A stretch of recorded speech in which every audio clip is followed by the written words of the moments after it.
আসসালামু আলাইকুম ভিউয়ার্স, আমার চ্যানেলে সবাইকে স্বাগত। আজকে চলে আসলাম ঝটপট চিকেন মোমো রেসিপি নিয়ে এবং সাথে চিলি সস, যেটা খেতে দারুণ স্বাদের হয়। আজকে খুব সহজভাবে দেখানোর চেষ্টা করব। তার জন্য এখানে আমি নিয়েছি চিকেন কিমা, দুটি পেঁয়াজ কুচি, 3-4টে কাঁচা মরিচ কুচি, 1 টেবিল চামচের মতো আদা রসুনের পেস্ট, 1 টেবিল চামচ টমেটো সস, 1 টেবিল চামচ সয়া সস, 1 গোলমরিচের গুঁড়া, স্বাদ মতো লবণ এবং 2 টেবিল চামচ রান্নার তেল আমি গরম করে এখানে দিয়ে দিচ্ছি। আর চিকেন কিমা আমি পাটায় বেটে কিমা বানিয়ে নিয়েছি, চাইলে আপনারা ব্লেন্ডারে ব্লেন্ড করতে পারেন। সবগুলো এখন ভালোভাবে মিক্স করে নিচ্ছি।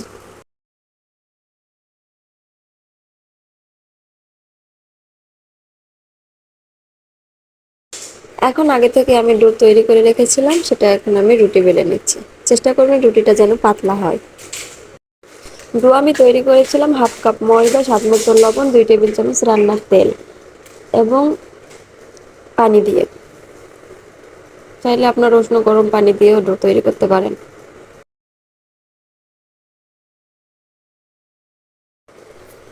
এখন আমি কেটে নিচ্ছি। আপনারা যে কোনো কুকি কাটার বা বয়ামের মুখ দিয়ে কেটে নিতে পারেন।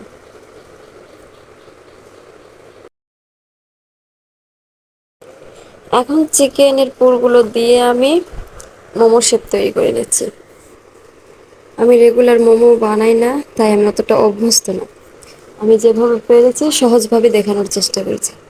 আপনারা দেখে একটু দয়া করে বুঝে নেবেন। আর এটা আমার কাছে সহজ মনে হয়েছে, তাই আমি এটাই দেখাইছি। আপনারা যে কোনো শেপ দিতে পারেন।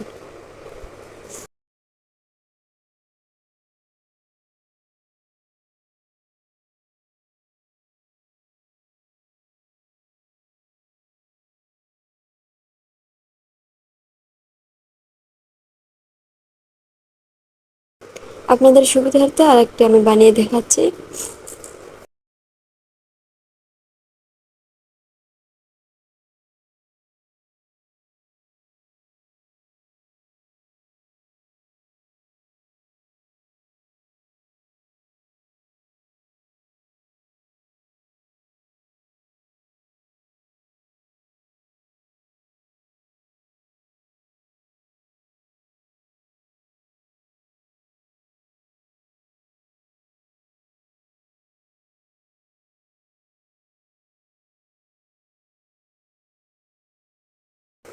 এভাবে সবগুলো মোমো আমি বানিয়ে নেব।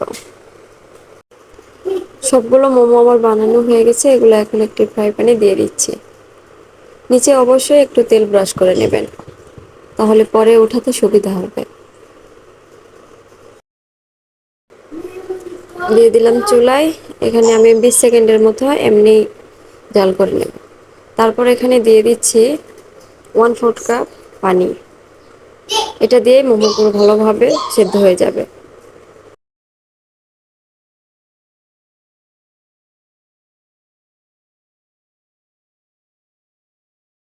আমার মোমোগুলো হয়ে গেছে। চাইলে আপনারা এইভাবেও নামাতে পারেন, আবার একটু মোমোগুলো হয়ে গেছে, এগুলো এখন আমি উঠিয়ে নিচ্ছি।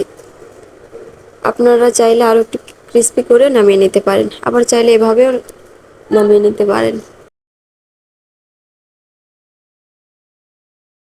এখন চিলি সস বানিয়ে দেখাচ্ছি। দিয়ে দিচ্ছি পরিমাণ মতো তেল, রসুন কুচি, চিলি ফ্লেক্স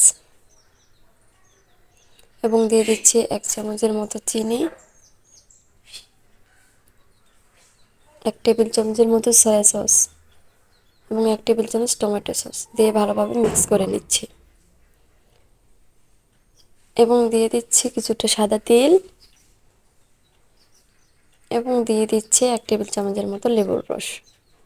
তাহলে দেখবেন সসটাই অনেক বেশি মজার হয়। এটা যে কি পরিমাণ মজা হয়, বাসায় একবার ট্রাই না করলে বুঝতে পারবেন না। তাই একবার হলেও বাসায় ট্রাই করবেন, দেখবেন অনেক ভালো লাগবে। আমার রেসিপি যদি ভালো লাগে অবশ্যই লাইক, কমেন্ট, শেয়ার করবেন এবং সাবস্ক্রাইব করে আমার চ্যানেলের পাশে থাকবেন। সামনে আবারও কোনো সহজ এবং নতুন রেসিপি নিয়ে আপনাদের মাঝে হাজির হবে ইনশাল্লাহ।